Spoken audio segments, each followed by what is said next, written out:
오늘 제가 당뇨에 대해서 중요한 거 몇 가지 꼭 짚어드리겠습니다.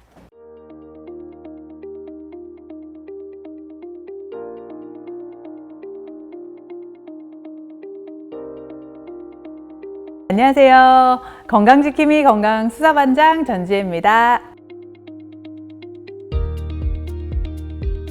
혈당이라고 하는 게 바로 포도당을 말하는 거잖아요. 이 포도당이라고 하는 게 사람들이 되게 무섭고 뭐 안 좋고 이렇게 생각하는데요. 그렇게 생각하시면 사실은 안 됩니다.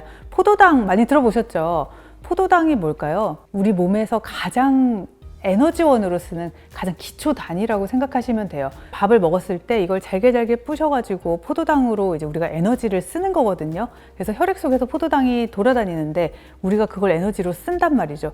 가장 중요한 건 뭐냐면 우리 뇌가요, 포도당을 가장 주 에너지원으로 쓰고 있어요. 그래서 우리 왜 시험날 보면은 엄마가 주스 같은 거 주고 사탕 같은 거 먹이고 엄마가 시험 잘 보라고 그런 거 주잖아요. 그만큼 포도당은 굉장히 중요한 에너지원입니다. 포도당이 조절이 잘 안 되고 더 많이 쓰고 남고 이래서 혈관 안에 포도당의 수치가 높아지는 병을 바로 당뇨라고 하는 거거든요. 피 한 방울로 당뇨를 진단한다. 이거는 혈액 속에 있는 당의 수치를 체크해서 그게 높으면 당뇨로 체크한다. 뭐 이런 개념이라고 보시면 되는 거죠.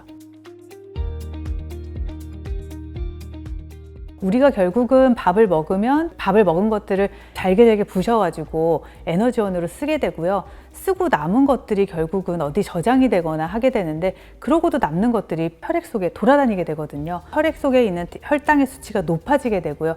높은 혈당을 유지하게 되면은 혈당이 높은 것들이 우리 몸의 신체 장기의 여러 곳들을 공격한다고 보시면 돼요. 필요 이상의 높은 혈당은 우리 몸을 공격하게 되고 우리 몸에 있는 췌장이라고 하는 곳에서 인슐린을 분비하게 되거든요. 혈당을 낮춰라 자꾸 지시를 하게 되는데 이 췌장에서 인슐린을 분비하는 기능이 떨어지거나 아니면 분비를 제대로 했는데 조절 능력이 별로 없는 거예요. 그렇게 되면은 결국 혈당 조절이 잘 안 되겠죠. 그래서 결국 문제가 되는 것이 결국 당뇨입니다.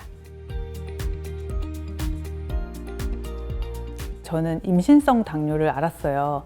임신했을 때는 혈당 조절이 잘 돼야 되고 임신했을 때 당뇨가 생기면 태아한테 높은 혈당을 제공하기 때문에 태아가 막 거대화가 되고 양수양이 엄청 많아지게 돼서 아무튼 애기한테 안 좋거든요. 임신성 당뇨 때문에 9개월 될 때까지 런닝머신을 했어요. 이 임산부가 런닝머신 한다는 게 말이 안 되고 애기 낳기 직전까지 과일도 한 조각 못 먹었거든요.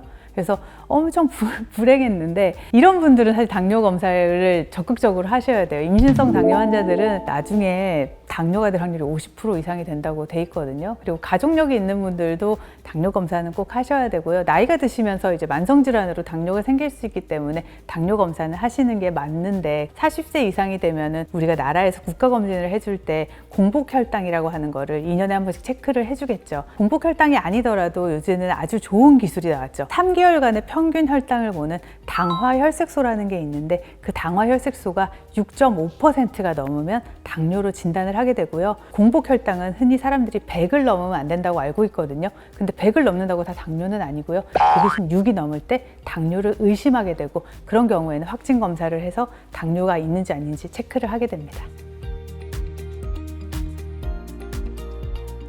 당뇨 환자들은요, 혈당만 조절이 잘 되면 된다고 생각을 하시는데요. 당뇨가 일단 진단이 되신 분들은요, 사실 공복혈당에만 되게 집착하시거든요.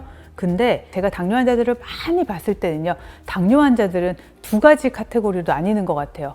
어떤 환자들은 공복혈당이 조절이 너무 안 되는 환자들이 있어요. 근데 식후혈당 조절은 너무 잘 되는 거예요. 공복혈당 조절이 안 되는 당뇨 환자가 있고요. 공복혈당은 너무 멀쩡한 거예요. 일반인들과 똑같은 정상범위인데 식후혈당 조절이 너무 안 되시는 분들이 있죠. 환자들은 음식이 들어갔을 때 내가 인슐린이 분비하는 췌장의 기능이 떨어지는 거라서 식후혈당 조절이 안 되는 당뇨 환자도 있습니다. 그래서 저는 환자들한테 아침에 그 공복혈당 찌르는 게 다가 아니다라고 얘기를 하고 있고요. 당뇨 환자들은요, 이 혈당만 찌르는 게 중요한 게 아니라요, 여러 가지 문제로 합병증이 생길 수 있어요. 진단이 되고 나서 거의 무조건 한 10년 정도가 지나면 망막에 이제 합병증이 오게 돼 있거든요. 그걸 당뇨성 망막병증이라고 하는데 안과 가서 검사를 해보지 않으면 알 수가 없어요. 당뇨 환자들한테는 저는 무조건 1년에 한 번씩은 안과를 규칙적으로 다니라고 하고 꼭 자기 주치의 같은 안과를 정하라고 얘기를 하고 있어요. 당뇨 환자들은 우리가 당뇨가 뭐예요? 소변에 당이 빠지기 때문에 때문에 당뇨라고 처음에 이름을 지었거든요. 그런 걸로 당뇨를 처음에 진단했단 말이에요. 소변 검사로 단백뇨라는 합병증이 생기지 않는지도 체크를 해야 되는 게 있습니다. 신경 합병증이 생길 수가 있어요. 그래서 손발 저림으로 오시는 분들도 되게 많거든요. 당뇨가 아주 심해져가지고 신경통 같은 게 없는지 검진으로 물어보시는 게 필요합니다.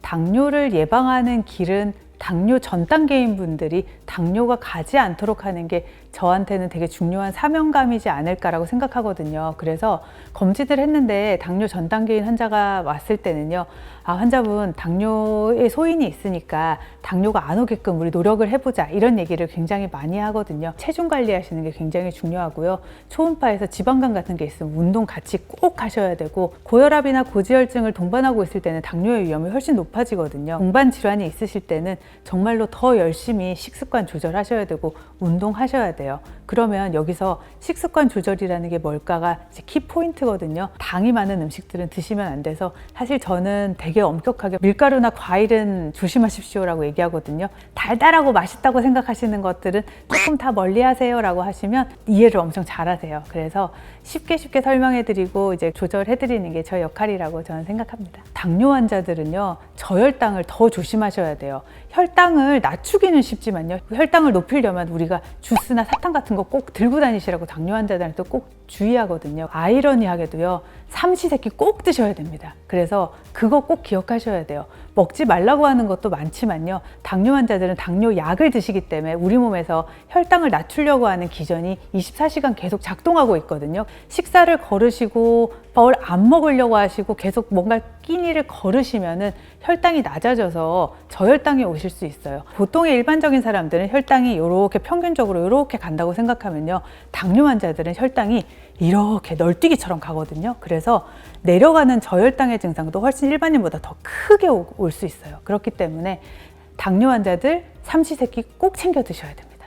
오늘 제 말씀이 도움이 되셨다면 좋아요, 구독, 알림 설정 부탁드립니다. 감사합니다.